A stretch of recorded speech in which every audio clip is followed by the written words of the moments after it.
Following the 2011 WikiLeaks release, Operation Agartha faded into obscurity, with no further information emerging. Over subsequent years, unsubstantiated rumors and conspiracies circulated, suggesting the presence of giants or Nephilim frozen in Antarctic ice. By 2015, additional rumors surfaced, alleging intentional misdirection by U.S. intelligence agencies to obfuscate the truth amid a deluge of conspiracy theories. Radio silence persisted on Operation Agartha until the autumn of 2016.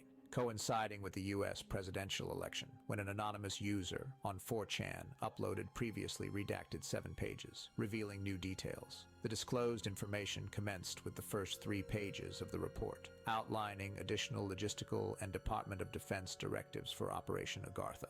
The operation's scale entailed 3 fully adaptable tactical special operations units, equipped with highly advanced gear and provisions capable of withstanding sub-zero temperatures for extended remote operations. And despite compromising the 1961 Antarctica Treaty, the operation pushed forward. Continuing, the following 2 pages of the comprehensive report expose a grave breach of intelligence within the White House.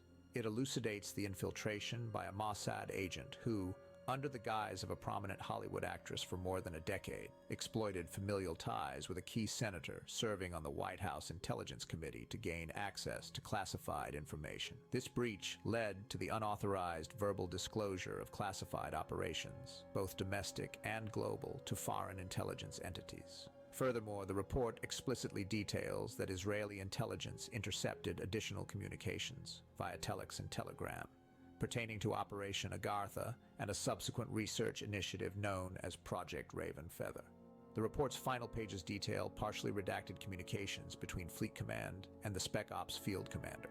At 0730 hours, Spec Ops radios into Fleet Command to alert of a surprise attack on Units Delta II and the 82nd by an unknown adversary during Camp Target encroachment. The remainder of this communication line is redacted. Now we move forward with the events that begin at 0800 hours. At 0800, Fleet Command is notified of active combat engagement between Spec Ops Delta II and personnel from the 82nd Division. At 0840, the Field Commander requests further directives, since Delta II has presumably fallen based on radio silence. Fleet responds with orders for immediate retrograde of all pertinent assets back to Ground Zero coordinates. At 0900 hours, Fleet Command receives notification from the Field Commander indicating that retrograde operations are infeasible due to adverse weather conditions coming directly from the south and against their 12.